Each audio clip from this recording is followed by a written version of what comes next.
आज के इस बैठक का मुख्य उद्देश्य ये है कि समाज में और हमारा प्रगतिशील छत्तीसगढ़ सतनामी समाज जो संगठन है वो बहुत दिनों से एक ज़रूरत महसूस कर रहा था कि समाज के बच्चों के लिए एक राजधानी में कोचिंग सेंटर स्थापित किया जाए ताकि समाज से हम डायरेक्ट आईएएस आईपीएस बना सकें।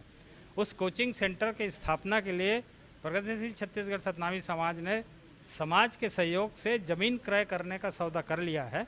सेक्टर 11A कमल विहार, जो आजकल कौशल्या विहार के नाम से जाना जाता है, वहाँ पर हमने 2052 स्क्वायर फीट की ज़मीन खरीदने का सौदा कर लिया है, जिसका बयाना 5,11,000 दे दिया गया।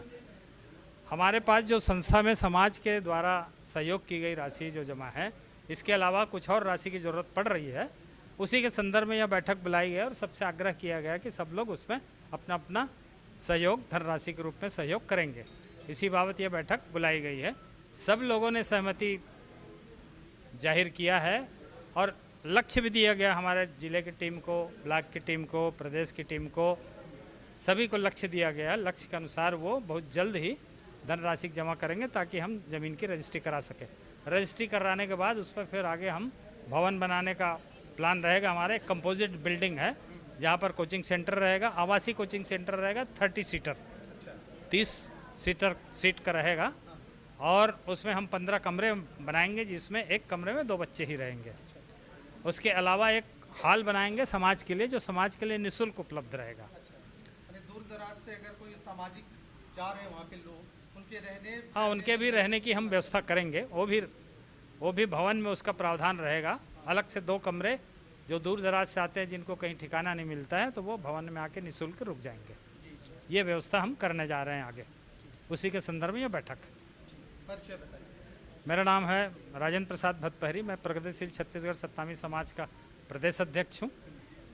सर, ये मुझे बताएं आप कि आपके इस भवन निर्माण से सुदूर ग्रामीण तक जो गरीब बच्चे, उनके लिए क्या ये वरदान साबित होगा? बहुत वरदान साबित होगा, क्योंकि आज जिस कल्पनाओं को लेकर के हमारे प्रगतिशील छत्तीसगढ़ सतनामी समाज के एक एक कार्यकर्ता और प्रदेश के जो पदाधिकारी है आज चिंता कर रही है कि आने वाले भविष्य में हम जब तक शिक्षा के स्तर को ऊपर नहीं उठाएंगे, हम हमारे समाज के बच्चों को जब तक आईएएस आईपीएस और बड़े प्रशासनिक पदों पर जब तक हम उसको भेजने का प्रयास नहीं करेंगे, तो निश्चित रूप से हम जो है सामाजिक दिशा में जिस तरह से हम जब काम करते हैं तो हमको कमी महसूस नज़र आता है। आज उसी को पूरा करने के लिए एक संकल्प लेकर के आज ज़मीन क्रय किया गया है। ये बहुत बड़ा बिल्डिंग होगी। हम सभी के लिए वो कार्यालय का काम करे, कार्यालय रहेगा, सर्व सुविधायुक्त हाल रहेगा और जैसे कहा कि 30 हमारे युवाओं के लिए वहाँ पर रहेंगे, प्लस बाहर से जो हमारे प्रदेश के पदाधिकारी हमारे समाज के लोग आते हैं, रायपुर शहर में रहते हैं, तो उसको होटलों में जाना पड़ता है, बैठकों में आते हैं, कोई काम रहता है तो उसको कहीं दूसरे जगह में ठहरना पड़ता है, तो उनके लिए भी वहाँ पर ठहरने की व्यवस्था होगी। इस तरह के भावना को लेकर के आज ये बैठक किए जा रहे हैं, जिसमें हमारे सभी जिले के पदाधिकारियों ने कमिटमेंट कर रहे हैं स्वयं होकर के, स्वस्फूर्त, कि हम अपने ज़िले से 2 लाख रुपए का सहयोग हम प्रदान करेंगे। कोई दूसरा जिला भी बोले कि हम भी 2 लाख से ऊपर का सहयोग करेंगे। ब्लॉक के जो हमारे पदाधिकारी हैं उन्होंने भी कहा कि हम एक निश्चित राशि जो आप बोल रहे हैं हम उसको टारगेट के रूप में हम आपको सहयोग के रूप में आपको देंगे करके। भारती जी, ये बताएं, सरकार से कोई सहयोग राशि तमाम अलग अलग जातियों को या उनके भवन निर्माण के लिए जमीन कुछ पैसे गवर्नमेंट दे रहे हैं? हाँ। तो ऐसा कुछ नहीं है कि नहीं, अभी तो हम लोगों ने गवर्नमेंट के पास हम लोग गए ही नहीं हैं और गवर्नमेंट के पास हम लोग जो है व्यक्तिगत रूप से जाएंगे। हम सरकार से अभी मांगने के लिए नहीं जा रहे हैं। जब हम स्वयं कुछ अपने तरफ से जब इकट्ठा कर लेंगे तो निश्चित रूप से हमको दिखाने को बनेगा सरकार को कि हम सब काम हम लोगों ने कर लिया है, आपको भी जितना हो सकता है आप अपने तरफ से सहयोग कर सकते हैं तो कर दीजिए करके। मगर हाँ, ये हमारा जिस तरह से मड़वा धर्मशाला गिरौदपुरी में बना है, उसी तर्ज पर समाज के सहयोग को लेकर के हम लोग इसको निर्माण करने का संकल्प लिया है। अध्यक्ष महोदय, आपके प्रगतिशील समाज से चुनाव का क्या कुछ ऐसा है कि कुछ टाई अप हो, कहीं सीट उतार रहे हैं, कुछ ऐसे चीजें? हालांकि चुनाव का सीजन है तो यह प्रश्न आपका लाजमी है। जी जी प्रगतिशील छत्तीसगढ़ सत्यामी समाज, जैसा कि आप जानते हैं, एक सामाजिक संगठन है। जी जी हमारे संगठन में जितने भी हमारे सदस्य हैं और समाज के लोग हैं, हमारे समाज के लोग, हमारे समाज के लोगों में सभी राजनीतिक दलों के विचारधारा के लोग हैं। खासकर हमारे पदाधिकारी भी हैं। हमारे पदाधिकारी कोई कांग्रेसी विचारधारा का है, कोई बीजेपी विचारधारा का, कोई बीएसपी विचारधारा का है और कोई अभी नई नई पार्टी जो आप आए हैं उसके भी विचारधारा के लोग हमारे पदाधिकारी भी हैं और हमारे सदस्य भी हैं। एक बात मैं आपको स्पष्ट कर दूं कि हमारे जो पदाधिकारी जितने भी हैं और हमारे समाज के लोग सबसे पहले सतनामी हैं, समाज के व्यक्ति हैं, उसके बाद वो किसी राजनीतिक दल के सदस्य हैं या पदाधिकारी हैं। अब जब जैसा कि आप अगर मुझसे कहेंगे सामाजिक मुखिया के नाते, तो सामाजिक मुखिया के नाते मेरे पास सभी संगठन, मेरे पास सभी राजनीतिक दलों के लोग हैं, तो किसी भी एक राजनीतिक दल के पक्ष में कुछ कहा जाना मेरे लिए न्यायोचित नहीं होगा।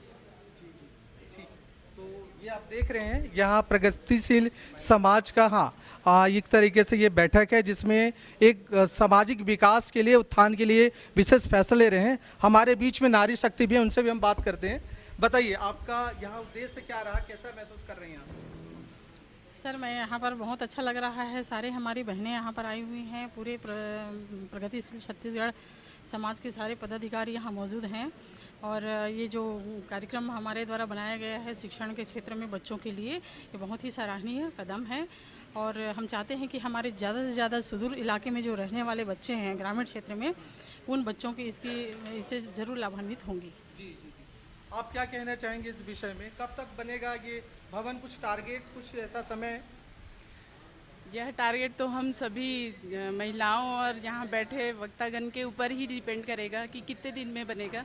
जितना ज़्यादा सहयोग राशि हम सभी जितना जल्दी जुगाड़ कर पाएँ उतना जल्दी बनेगा।